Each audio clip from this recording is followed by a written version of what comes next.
নমস্কার। বাংলার বাড়ি মানে আবাস যোজনা নিয়ে একটা বিরাট আপডেট এসেছে। অনেকেই এর জন্য অপেক্ষা করছিলেন। তো চলুন আর দেরি না করে সরাসরি মূল বিষয়ে ঢুকে পড়া যাক। তো সবথেকে বড় খবরটা কি? খবরটা হলো প্রথম কিস্তির টাকা দেওয়ার জন্য যে অ্যালটমেন্ট অর্ডার, সেটা কিন্তু নবান্ন থেকে জারি হয়ে গেছে। আর এর ফলে ভাবুন একবার, মোট ২০ লক্ষ উপভোক্তার কাছে টাকা পৌঁছাতে চলেছে। আচ্ছা, এই যে ২০ লক্ষ উপভোক্তার কথা বলা হচ্ছে, এরা ঠিক কারা?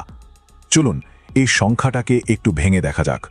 তাহলেই পরিষ্কার হয়ে যাবে যে কারা কারা এই সুবিধাটা পেতে চলেছেন। এই তালিকার প্রথম ভাগে রয়েছেন প্রায় ১৬ লক্ষ মানুষ।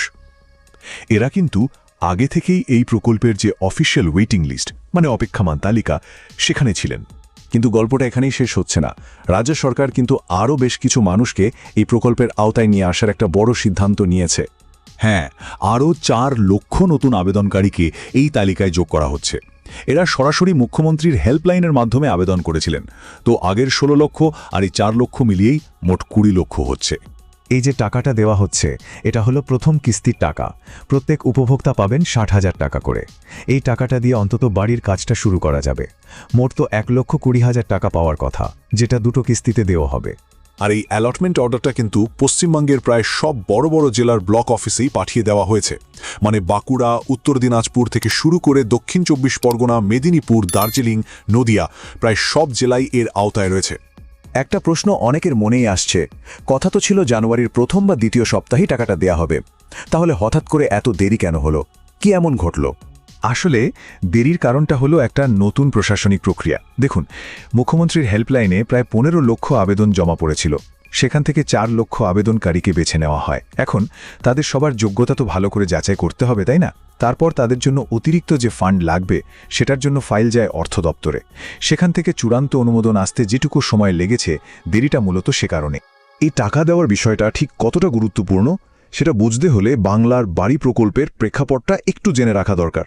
মানে কেন এই প্রকল্পটা এত জরুরি হয়ে উঠল? ব্যাপারটা হলো, কেন্দ্রীয় সরকারের যে প্রধানমন্ত্রী আবাস যোজনা ছিল, সেখান থেকে তহবিল আসা বন্ধ হয়ে যায়। কিন্তু গরিব মানুষদের জন্য বাড়ি তো তৈরি করতে হবে। সেই লক্ষ্যটা পূরণ করার জন্যই রাজ্য সরকার পুরোপুরি নিজের উদ্যোগে এই বাংলার আবাস যোজনা প্রকল্পটি চালু করে। আর সবচেয়ে বড় কথা হলো, এটা একটা সম্পূর্ণ রাজ্য নেতৃত্বাধীন উদ্যোগ। মানে এই প্রকল্পের পুরো খরচটাই রাজ্য সরকার তার নিজের কোষাগার থেকে দিচ্ছে, যাতে বাংলার গরিব মানুষের পাকা বাড়ির স্বপ্নটা পূরণ হয়। বেশ, অ্যালটমেন্ট অর্ডার তো জারি হয়ে গেল। কারা টাকা পাবেন সেটাও মোটামুটি পরিষ্কার। কিন্তু সবথেকে জরুরি প্রশ্নটা তো এখনো বাকি। টাকাটা হাতে আসবে কবে? মানে ব্যাংক অ্যাকাউন্টে ঢুকবে কবে? হ্যাঁ, এই একটাই প্রশ্ন এখন ২০ লক্ষ আবেদনকারীর মনে ঘুরপাক খাচ্ছে। ফাইনাল ডেটটা কবে? দেখুন, সরকারিভাবে এখনও কোনো চূড়ান্ত তারিখ ঘোষণা করা হয়নি। তবে বিভিন্ন সূত্র থেকে যা খবর পাওয়া যাচ্ছে, তাতে মনে করা হচ্ছে যে এই জানুয়ারি মাসের শেষের দিকেই টাকাটা চলে আসতে পারে।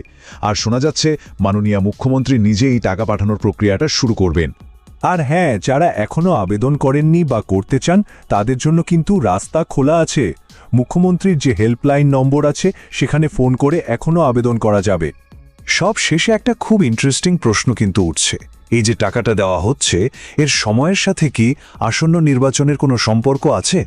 এই প্রশ্নটা কিন্তু অনেকের মনেই আসছে, এবং এটা অবশ্যই একটা ভাবনার বিষয়।